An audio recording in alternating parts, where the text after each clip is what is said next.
Elle voit souvent rouge, avec à sa bouche Maggie soleil ou bien Maggie larme. On est sous le charme quand son cœur s'enflamme. Elle joue toute la gamme. Au Maggie elle fait sa météo. Chez elle il fait toujours beau. En robe de soie, en pyjama. Elle est la même. Elle change de crème, elle change d'extrême, mais elle change pas. Maggie le jour, Maggie la nuit, c'est un poème. Un peu beaucoup à la folie, c'est elle qu'on aime. Maggie, Maggie, Maggie, voilà Maggie.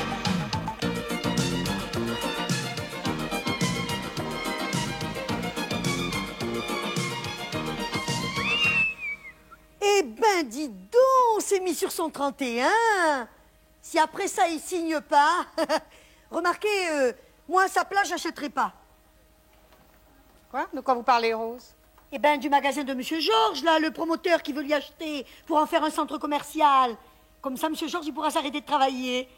Remarquez que ça ne changera pas beaucoup, déjà qu'il faisait pas grand-chose. Comme du donc, Rose. Et puis comment vous savez ça, vous? Eh ben, après tout le barouf que vous faites, si je le savais pas... Et le milliardaire par-ci, et le milliardaire par-là. Oh, le fait que monsieur le maître soit milliardaire n'a rien à voir avec ça. Oh, puis vous savez, c'est pas le premier milliardaire qui vient dans cette maison. Ah bon? Oh là là. Oh, c'est nouveau, ça. Et on peut savoir qui c'est les autres? Les autres? Ben, mon Dieu, il y a eu Delon, le plombier, il y a Bernard, le boucher, le... Bon, Mme Maggie, où c'est que je mets les fleurs? Oui, tenez. Voilà, très bien comme ça. Voilà. Dites, Mme Maggie, oui. Vous trouvez pas que vous en faites un peu trop? On voit bien que vous connaissez pas Georges. Mais il va être fou d'angoisse. Vous allez voir, je vous parie que quand il va rentrer, il va commencer à rouspéter pour tout. Alors quand il verra le vase là, il va le prendre, il le mettra au coin du bar. Ça le tranquillisera et il sera heureux, de bonne humeur pour toute la soirée. Wow. Bon, alors, Tenez-le, voilà. tout est prêt? Oui. Hein? Le repas, la table, toi? Oui, tout est prêt, mon chéri. Regarde, tout est prêt. Tout est prêt. Il y a sûrement quelque chose qui ne va pas. Oh, Ah bah, alors là, je... évidemment, il y a quelque chose qui ne va pas. On était sûrs. Voilà. Eh bien, vous avez raison, Monsieur Georges, c'est mieux comme ça. Ah oui, oh là là. Ah, ce dîner va être un désastre, hein, je le sens, je sens. Mais non, ce que vous sentez, c'est le gigot. Oh mon chéri, enfin rassure-toi, tranquillise-toi, tout va aller très bien. Tu vas voir, je suis sûre, mais sûre qu'il va acheter le magasin les yeux fermés. Les yeux fermés? Ah bah, on voit bien que tu ne connais pas ce requin de le maître. C'est toi qui devras avoir les yeux ouverts sur ton argenterie. Ah, Mme Maggie, au fait, qu'est-ce que je fais avec le vin? Non, soyez tranquille, tout est prêt. Alors, pour la timbale de poisson, c'est le beurre soliférieur, celui qui est au frais. Et pour le gigot, c'est le Saint-Joseph, ma foi. Le Saint-Joseph avec le gigot? Oh. Et pourquoi pas de la piquette pendant que vous y êtes? Oh, mais enfin, mêlez-vous de ce qui vous regarde. Bon, eh ben, quand on veut jouer les milliardaires, on se paye au moins un extra. Bonjour. Porcelaine, cristal, Eh c'est oui. le grand jeu. Eh oui, et grâce à tout ça, Georges va enfin réaliser le rêve de sa vie. Arrêtez de travailler. Sans votre respect, Mme Maggie, il y a longtemps qu'il l'a réalisé, son rêve. Oui. Eh bien, vous aussi, vous allez le réaliser, ce rêve, si vous ne retournez pas vos fourneaux. Oh là là, je sais pas ce qu'elle a aujourd'hui, Rose, mais alors. Oh, Tu sais très bien qu'elle Pertinent. déteste que tu lui demandes de rester les soirs où il y a les enfants du rock à la télé. T'as pas vu ma cravate bleue? J'arrive pas à mettre la main dessus. Ta cravate bleue? Oui. Ah, sa cravate. Ah oui, elle est au pressing, mon chéri. Au pressing, ma cravate bleue, mon frère Maggie, tu sais bien que c'est mon porte-bonheur. Ton porte-bonheur. Bah oui, c'est celle que je portais quand j'ai dragué ta mère. Et t'appelles ça ton porte-bonheur? Oh, mon chéri, me calme-toi. Écoute, tu as encore ton béret, porte-bonheur, hein? Bah oui. Ah. Oui, c'est vrai, j'ai mon béret. J'ai mon béret. Son béret. Il commence à travailler du chapeau, lui, hein? Faut le comprendre, ma chérie.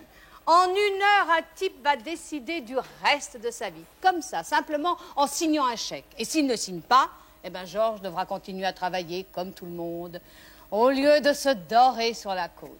Alors, tout ça. Arrête, tu vas me faire pleurer. Eh oui, mais c'est triste. Ah, si j'étais riche.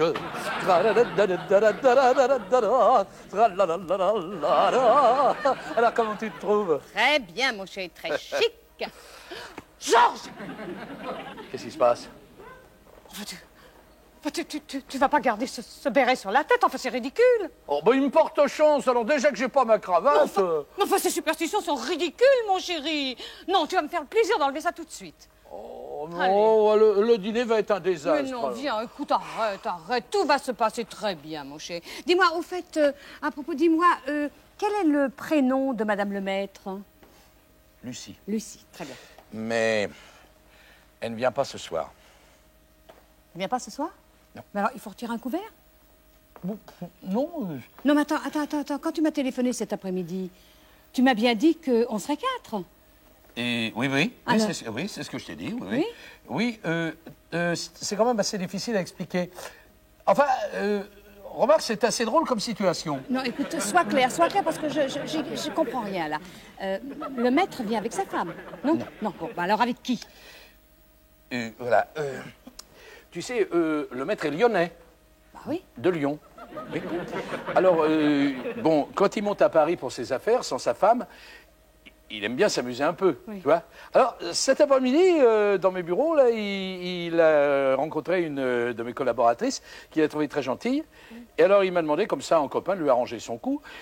Non, c'est pas ça. Enfin, c'est-à-dire que, plutôt, il l'a souhaité qu'elle soit invitée à dîner. Oui. Et qui est cette gentille collaboratrice? Qui? Catherine. Catherine? Non, tu veux dire celle qui est toujours habillée trop court, d'en haut comme d'en bas? Enfin, je te trouve un peu sévère quand même. Elle est habillée d'une façon très agréable. Ah oui, le maître aussi a trouvé ça très agréable, sans doute. Et c'est pour ça qu'il t'a demandé de faire l'entremetteur et de transformer ma maison en hôtel de passe. Non, mais non, c'est Oui. pas du tout ce que tu penses. Catherine est une fille très, très, très gentille. Oh, ça, alors pour être gentille, elle est gentille. Et très, très complaisante aussi. Hein. Et c'est sans doute avec son salaire de dactylo qu'elle s'est offerte une Golf GTI. Hein? Non, mais écoute, Maggie, ne t'énerve pas comme ça, voyons. Voyons, c'est très simple. Bon, un garçon rencontre une fille, ils se plaisent, ils viennent dîner à la maison. Il n'y a pas de quoi en faire une montagne. Oh, mais c'est vrai, Hein? quoi. Après tout, c'est un garçon qui rencontre une fille. Oui. Sauf que ce garçon va sur ses 60 ans, qu'il a une femme, 4 enfants et 6 petits-enfants. Eh ben voilà. Voilà, c'est ça. C'est ça, et il trouvait que Catherine ressemblait à une de ses petites filles. Qui a beaucoup grandi. C'est ça. Et c'est pour ça qu'il t'a demandé de l'inviter. Oui, voilà, tu vois, t'as tout compris, c'est tout simple. Hein. Non, mais dis donc, tu me prends pour une idiote ou pour une imbécile? Maggie. Si pour conclure ton affaire, tu as besoin de faire du proxénétisme, eh ben tu peux le faire, mais ailleurs que chez moi. Voilà, du proxénétisme. Alors, tout de suite, les grands mots. Mais enfin, écoute, bon, ils viennent dîner ici, hein, et bon, lui, après, il signe, et puis, et ensuite, ils s'en vont, et ce qu'ils font après, nous, on s'en fiche, hein. Mais enfin, pourquoi tu n'as pas laissé se trouver une fille tout seul? Mais dis donc, c'est pour toi que j'ai fait ça, hein? Ah oui, parce que Catherine, ça n'est que demi-mal. Tu sais qui l'invite, d'habitude? Les filles de chez Madame Claude. De mieux en mieux. En défi de Madame Claude chez moi? Bon, eh ben là, je ne discute plus. Ah, bah merci, ma chérie. Je savais que tu comprendrais. Bon, alors tu vas téléphoner à cette à cette Catherine, tout de suite, et tu vas lui dire qu'il n'est pas question qu'elle mette les pieds chez moi. Voilà. Maggie, ma chérie, ne nous énervons pas, ça n'est pas la peine, et parlons gentiment entre adultes civilisés. Ouais. Hein? Bon, jamais je ne retrouverai une occasion pareille de vendre à ce prix-là, tu le sais. Sans ça, moi, je n'ai qu'une façon de devenir riche. C'est de toucher ma prime d'assurance vie. Non, je sais. L'assurance vie, l'argent de l'assurance vie, c'est comme la gloire posthume, ça ne vous aide pas de votre vivant. Voilà. Alors, ma chérie, essaie de comprendre. Avec l'âge, la maladie me guette. Eh oui, ça. Oui. Bon. Eh ben moi, je n'ai les moyens d'être malade que si je vends mon affaire. Voilà. Exactement, si je vends mon affaire, c'est tout. Alors, je n'ai plus qu'une solution, c'est mourir, et rien d'autre. Bon, alors, mon chéri, regardons le mauvais côté des choses. Oui. Imaginons que tu ne meurs pas et que tu ne sois pas malade. Alors ça me rappelle mon oncle Henri, tu vois. Il s'est crevé à travailler pour monter son affaire, et puis un jour, crac, un ulcère à l'estomac. Alors, les opérations, les soins... Oui, les infirmières. Oui, il n'avait plus le temps de s'occuper de son affaire, il s'est retrouvé ruiné. Oh, écoute, arrête avec ton oncle Henri. Il a un immeuble à Cannes. Et quand il est pas sur la plage, c'est qu'il va relever les loyers. Alors... Ouais, bien sûr, parce qu'il a gagné au loto. Alors, c'est pas moi que ça arriverait, ça. Bah, évidemment, tu joues jamais. Pour gagner à la loterie, il faudrait d'abord acheter un billet. Eh ben, moi, je n'ai qu'un billet, c'est mon affaire. Oh non. Et je veux la vendre du mieux que je peux, c'est tout. Oh non, Georges, non. Non, depuis ce soir, tu as un deuxième métier. Très amusant et qui peut rapporter gros. Quoi? De quoi tu parles? Eh ben, ton réseau de call girl, Catherine. Encore? Mon fin, Maggie, quel âge as-tu? Ça se fait tout le temps dans les affaires. Non, mais excuse-moi. Je ne savais pas qu'il fallait des putains pour vendre des cuisinières. Mon fin, Maggie, mais ouvre les yeux, regarde autour de toi, tout le monde fait ça.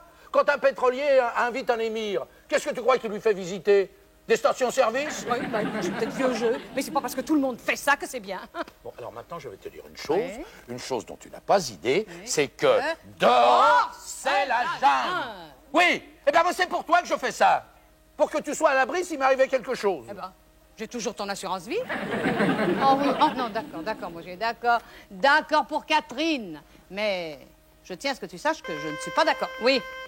Ça ne me fait pas plaisir, je trouve pas ça bien. Et j'espère que tu vas vivre longtemps. Comme ça, j'aurai tout le temps de me venger. Voilà, oui. C'est moi, oui. Oui. Non. Non. Oui, oh, je comprends très bien, vous savez. Ben, ne vous inquiétez pas, je lui ferai la commission. Voilà, au revoir. C'est le maître? Non. C'est Catherine. Je n'ai pas très bien compris ce qu'elle m'a raconté. C'est une histoire de fiancé qui est rentré plus tôt que prévu et qui a cassé la gueule au type qui était dans son lit, enfin par hasard. Et elle téléphonait de l'hôpital où elle a été admise d'urgence. Elle s'excuse, mais elle ne pourra pas venir ce soir. Elle ne peut pas venir dîner. Et qu'est-ce qui se passe? Oh, c'est rien, c'est Georges qui a une contrariété. On vient de lui poser un lapin. Il a perdu son soutien logistique. Oui, bah rayez toutes là, hein. Qu'est-ce que je vais faire, moi? Le maître s'attend à dîner avec une jeune femme. L'affaire ne se fera pas, hein. Et ça, c'est de ta faute. De ma faute? Oui, tu n'avais qu'à pas mettre ma cravate bleue au pressing. Même chez le teinturier, ton porte-bonheur fonctionne. Je suis là, moi. Si ça t'arrange, je reste à dîner. Ah non, dis donc, ouais, je vais pas laisser ma fille jeter en pâture à une horde de loups affamés. Hein? Non, la horde de loups affamés, je sais très bien m'en débrouiller avec. J'ai qu'à papillonner des yeux, rire à leurs âneries, et ils deviennent doux comme des agneaux. Et puis après le dessert, on leur envoie faire dodo. Ça te va comme ça? Ah bien, c'était épatant, ça. Tu sais, t'inquiète pas, Maggie, hein. Caro, c'est pas Catherine. Oh bah dis donc, j'espère bien. Enfin, si vous êtes deux contre moi. Hein. Ah bah ça y est, le voilà.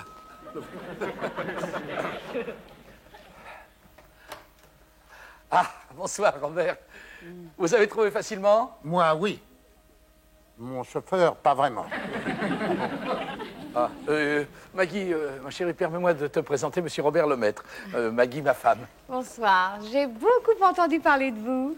Madame, je regrette de ne pas vous avoir rencontré plus tôt. Mais soyons informels. Appelez-moi Robert. Mais très bien, Robert. Qui est cette charmante personne? Ah oui, j'ai oublié de vous dire, Robert, Catherine n'a pas pu venir ce soir. Sa maman est à l'hôpital.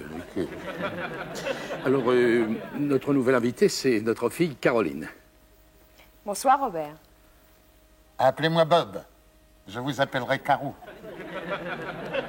Eh ben, la logistique, ça marche.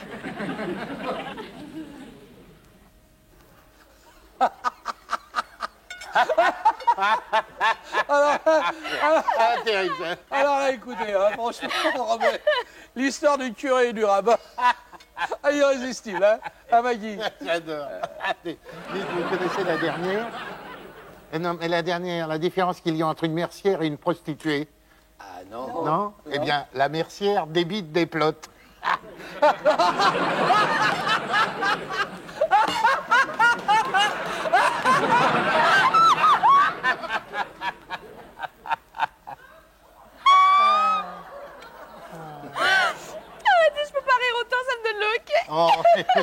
ça se guérit très bien. Vous connaissez la nouvelle méthode pour retrouver instantanément son énergie? Instantanément? Oui, on appelle ça acupressure. Je vais vous montrer. Voilà. On met un pouce sur une clavicule, c'est bien là, n'est-ce pas? Oui. Et l'autre pouce sur l'autre clavicule. Voilà. Voilà. Bah, ça me fait rien du tout, là, les clavicules, hein. Ah non, mais là, ce sont les clavicules contre les pouces. C'est moi qui reçois l'énergie. Voyez-vous? Maggie, tu vois, notre ami Robert était en train de nous faire la démonstration d'une nouvelle méthode de transfert d'énergie. Et c'est une très très vieille méthode chinoise. On se sert du pouce comme instrument médical. On appelle ça acupressure. On appelle ça comme on veut, pour moi c'est du plotage. Bon, on pourrait peut-être s'installer sur le canapé pour boire le café. Ça, c'est Hein? une très bonne idée. Allez-y. Venez avec moi, Caro. Allez-y. J'ai quelque chose à vous demander. Maggie, arrête. Tu vas faire rater la vente. Très bien, je ne dirai plus un mot de toute la soirée. Dites, Caro, si on allait danser. Quoi? Qu'est-ce que vous avez dit? J'ai dit qu'on pourrait peut-être aller à Paris passer la nuit dans une boîte. Qu'est-ce que vous en pensez, Caro? Oh, Caro, mais c'est pas raisonnable. Pense à ton opération, ma chérie. Oh, c'est une très bonne idée, Bob. Mais je ne crois pas que ce soit possible. C'est trop tôt après son appendicite. Mon appendicite? Mais j'étais opérée il y a 3 ans. Ben voilà, c'est ce que je disais. Vous voyez, hein, c'est exactement ce que je disais. Bob, oh, les jeunes gens aujourd'hui sont vraiment d'une inconscience. Caro, viens m'aider à faire le café, ma Non, chérie. non, reste là, Caro. Moi, j'y vais. Hein. Bon, alors Bob, montrez à Caro les photos de votre femme, hein, de vos enfants et de vos petits-enfants aussi. Vous savez, on pourrait peut-être aller danser. Oui, quel genre de danse vous aimez, hein? Vous avez de très jolis bijoux, des jolis bagues, c'est très agréable tout ça. J'adore. Rose, vous voulez bien faire un peu de café, s'il vous plaît? Maggie, calme-toi, tu vas faire tout louper. Georges, c'est la pire chose que tu aies jamais faite. Moins fort, voyons. On entend tout d'un côté. Je voudrais pas que le maître pense que... Nous nous disputons. Prostituer ma propre fille, c'est insensé. C'est immoral et répugnant. Tu n'es qu'un Macron. Enfin, Maggie, je t'en prie, voyons. Enfin, tu te montes la tête avec quelque chose de complètement... innocent. Voyons. Enfin, Caro a quand même bien le droit d'aller boire un verre dans une boîte. Un verre? Mais elle en a déjà pris 2. Et ensuite... Ensuite, c'est à l'hôtel qu'elle ira boire le 2e verre. Mais enfin, Maggie, comment peux-tu dire une chose pareille? Comment peux-tu savoir que c'est à l'hôtel qu'elle ira boire le dernier verre? Mais parce que... Parce que c'est toujours comme ça que ça se passe. Excusez-moi. Oui. Maggie, Qu'est-ce qu'il y a? ça vous ennuie si je... Si je sers pas le café parce qu'il est tard et je voudrais pas rater mon bus. D'accord, allez-y. Merci, ma Maggie. Oh, écoute, Maggie, tu peux vraiment pas me traiter de proxénète, vraiment pas. Écoute, il y a 25 ans que je suis dans l'électroménager et je te jure, hein, j'ai toujours été dans les règles. Bon, il m'est arrivé comme tout le monde 1 ou 2 fois de contourner la loi, mais pas de l'enfreindre. C'est vrai, Georges. Et jusqu'il y a à peine 2 heures, eh ben, j'étais fière de toi. Ah non, il y en a partout. Il faut bien une passoire.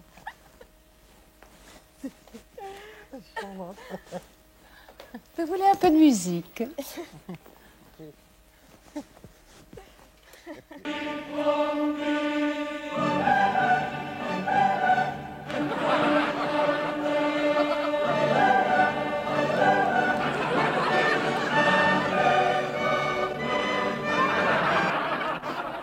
Maman, tu devais pas préparer le café? Non, il n'est pas prêt.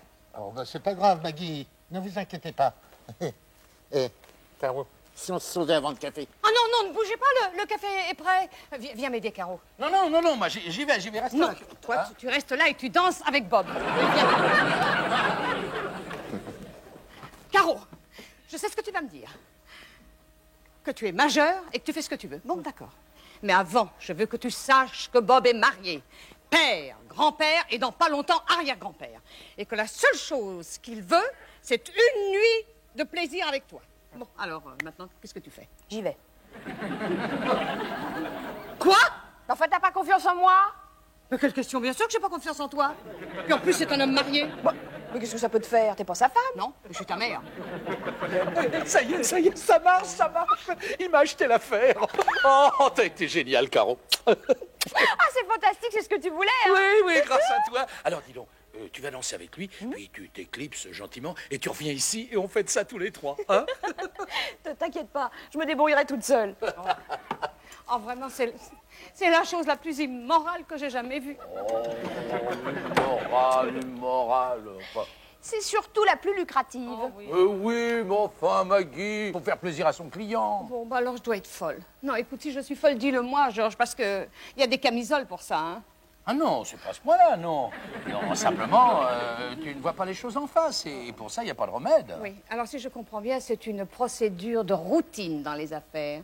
Exactement. C'est ça. Le fait qu'il soit marié, qu'il ait des enfants, que tu lui donnes ta propre belle-fille, tout ça, c'est les affaires, ça ne prête pas à conséquence. Et c'est ça? Bon. Eh bien alors, je te trouve mesquin avec ton client, Georges. Ah bon? Eh oui, tu devrais lui donner quelque chose de très important pour toi, pour qu'il sache jusqu'où tu es prêt à aller. Lui donner quoi? Eh ben, mais ta femme? Moi? Maggie!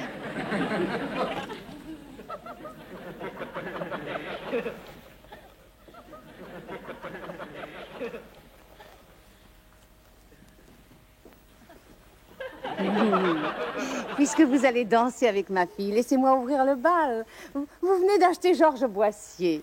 Et je suis son bien le plus précieux, alors c'est normal. Excusez-moi. Merci pour le dîner. Je crois que je ferais mieux de regagner mon hôtel. Voilà, ça y est. Alors, t'es contente maintenant, je pense, hein? Écoutez, Robert, je ne voudrais pas que vous pensiez que... Ne vous inquiétez pas, Georges, l'affaire est faite. Je vous ai acheté votre magasin. C'est ce que vous vouliez, non? Oui. Ah bah, tu vois, c'était pas la peine de jeter ma fille dans les bras de Bob pour assurer la vente. Maggie! Je vous en prie, Maggie, n'accablez pas votre mari. Il ne faut pas le blâmer pour ce qu'il a fait. Et Robert, vous êtes un type bien. Moi, pas vraiment. Je suis un homme d'affaires, c'est tout. Maggie, en me vendant son magasin, Georges fait la meilleure affaire de sa vie.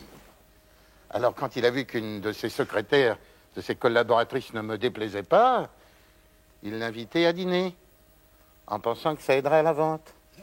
Alors, quand elle s'est décommandée, ne sachant plus que faire, il m'a jeté dans les bras votre fille. On ne peut pas lui reprocher, c'est de bonne guerre, ce sont les affaires, c'est la vie, c'est comme ça, quoi. Oui, c'est vrai. C'est vrai, j'ai fait ça. J'ai dit ça. Et d'ailleurs, quand j'y pensais tout seul, ça me paraissait tout à fait normal. Et puis là, raconté par un autre, brusquement, je trouve ça vraiment moche. Je ne comprends pas. Écoutez, Robert, il vaudra mieux que vous partiez. Hein? Alors, oubliez qu'on s'est vu, oubliez cette affaire. On s'est pas vu, on s'est jamais Qu'est-ce qui vu. se passe? Vous êtes fou. Non, je renonce à l'affaire, c'est fini. Mais c'est insensé. Vous, les petits bourgeois, vous êtes tous pareils. Vous êtes prêts à vendre votre fille pour de l'argent, et quand l'affaire se fait, vous avez des scrupules, des remords, et vous ne voulez plus. Non, monsieur le maître, ce que mon mari essaie de vous expliquer, c'est que il a des principes. Oui, bon, ça peut paraître idiot. Et qui n'est pas prêt à les sacrifier pour une bonne affaire. Alors ça s'appelle la morale. Vous savez, la morale et les affaires sont deux notions totalement incompatibles. Il faut choisir. Sans ça, on ne réussit dans aucun des deux domaines. Tant pis pour vous, Georges. Adieu, Caro. Au revoir, Bob. À très bientôt, Maggie.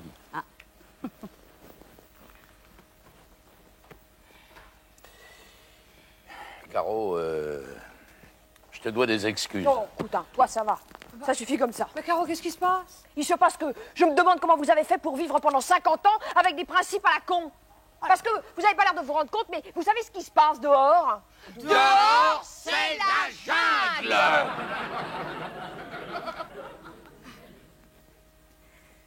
Ah, cette fois-ci, j'espère qu'il va la vendre, sa boutique, monsieur Georges. Et qu'il va enfin pouvoir s'arrêter de travailler. Parce que moi, ça me donne beaucoup de boulot et ça me fait rater mon bus. Oui. Rassurez-vous, cette fois-ci, c'est un homme normal qui vient un client normal, pas un obsédé sexuel. Alors, c'est pas un homme d'affaires. Allez, vous pouvez oublier ça tout de suite. Ah, j'espère que cette fois, c'est la bonne. Et que tout est prêt. Eh bien, tu vois, tout est prêt, Georges. Quoi? Évidemment.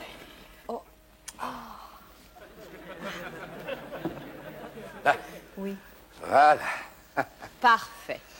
Alors, Martino sera là dans 5 minutes, alors je t'en prie, Maggie, pas de salade cette fois, hein, il n'y en aura pas de troisième. Oh, des salades, moi, enfin, Georges, bien sûr. enfin. Regarde, tu as ta petite cravate porte-bonheur, tout va être parfait, tout va aller très bien. Dis-moi, à propos, comment s'appelle Madame Martineau? Elle ne s'appelle pas. Elle- Il n'est pas marié. Alors... Ah, oui. Il vient avec sa maîtresse. Du moment qu'il ne me demande pas de les lui fournir. Hein. Bon. Oh, non, mais rassure-toi, alors. Il ne s'agit pas de sa maîtresse. Oh, ça y est! Oh non, c'est pas possible. Il vient avec sa vieille mère. Oh, que ça me fait plaisir. non, non, c'est pas non plus sa vieille mère, non. Oh, bah alors écoute, avec qui vient Martineau? Écoute, c'est plutôt drôle comme situation. Comment ça, plutôt drôle? Oui, il vient avec son plus proche collaborateur. Oh, bah alors ça, c'est bien toi. Alors, quand les gens viennent vraiment pour travailler et pas pour la bagatelle, tu trouves ça drôle? Non, mais attention, c'est un collaborateur vraiment très proche. Hein. Ah bah oui, où est le problème? Il va pas venir avec un sous-fifre. Hein? Oh, qu'elle est bête. Non, ceux-là, ils sont extrêmement proches. Non. Eh si, il y en a. Oh. Oh. Eh ben, tu sais, je suis heureuse, moi. Ah, t'es heureuse, Maggie? Et de quoi? De pas avoir de garçon. Elle voit souvent rouge, avec elle sa bouche.